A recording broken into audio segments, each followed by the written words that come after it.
Donne où mais waya wabowie waburio me ni we di when ro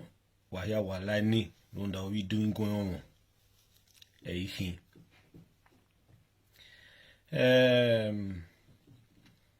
ni oni la se finance ge yu pe kan o eme o sive o teme ni hiri no pe gion pe mo ba ni mahia yeah, lady of songs. A video no we na ranuna ke kakabo ye kuduri ri sayo wa kakabo gogoyo wa gogoyo runda pe ni ke mudiahoe no si ni na mudiahoe we ala lu noma be go hwa o wana wi mi ebo guyi o heke ni e kaladian do imia ivani ke debai do imia kunda ogo ma ari ezo awi no gui na ge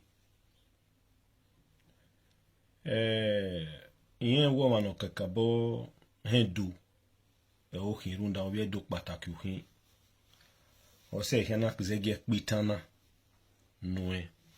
zewu menwa no hin runda mo ne menwa e seti su igba bi hoa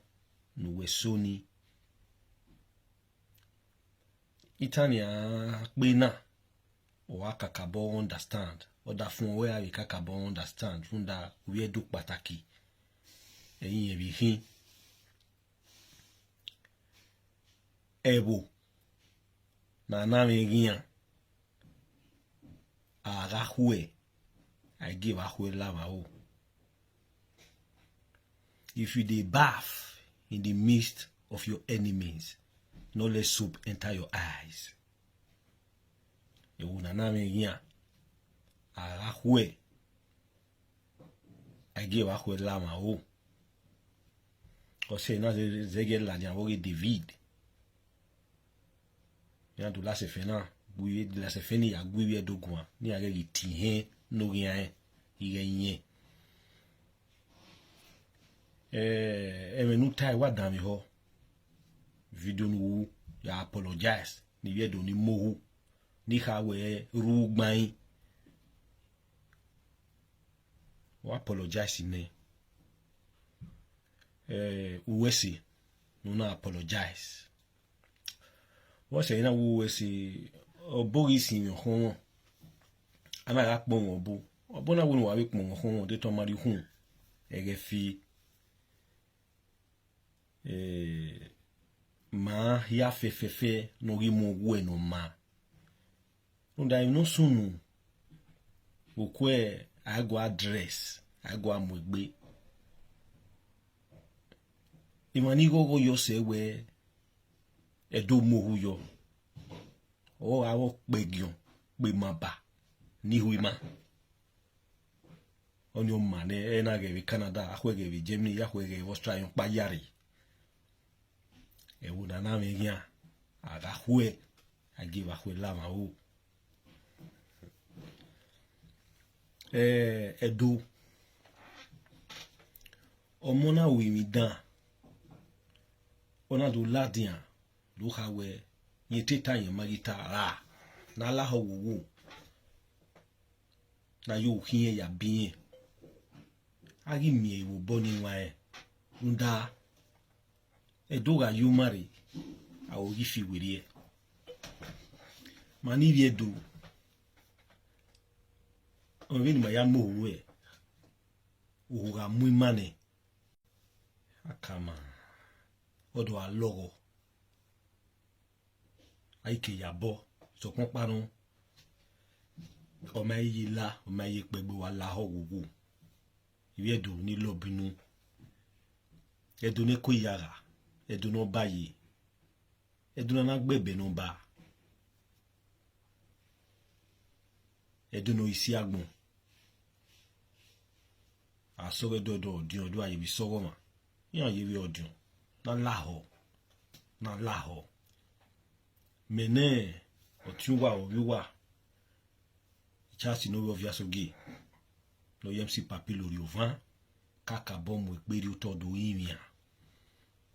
do digwe imia do deba lady of song esta no we na mi bagwa obi dokpa yi lo wi ma ubona ya gbo wi oma aya si ekegbe emo yese ti wa lo wi eni avihun wo bopa ami o ma pa wa gbon ne wa be mi ku. But ability to realize your mistake and apologize is another important thing. Wallaho wo. Oyin ya ne na mi e wo wallaho. Ai laho ko pe a ko ho ka gbon ke imi no ri ahiyo.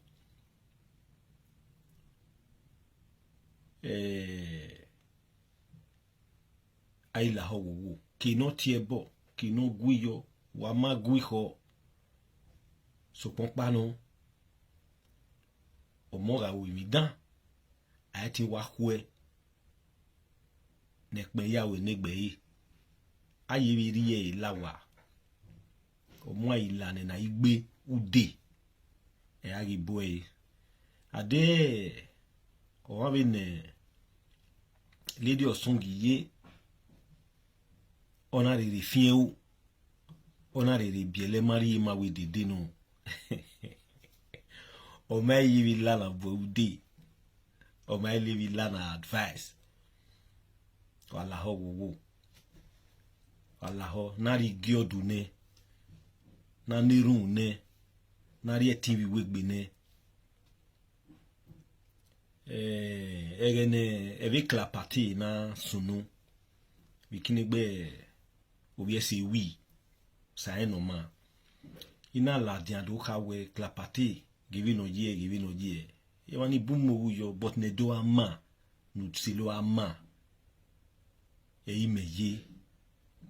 ana yu haya hinyenye ami o magode mi beki ami o matu e wa hwe amugbo kegbe amaku o hinari abi ai la ho wo alaho kevikeni na me bagwa u the lady of song you the stand of dokpa you edunu zomo edune bu me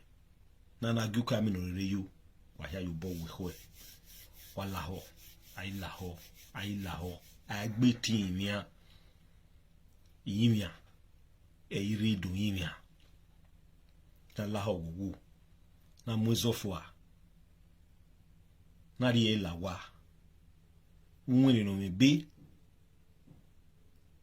e ma ya fi emi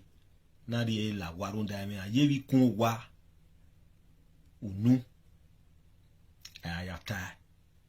wa domo ni won wa ya wa wesi wa bidolebo edone ko yara wa wesi o. God bless you all.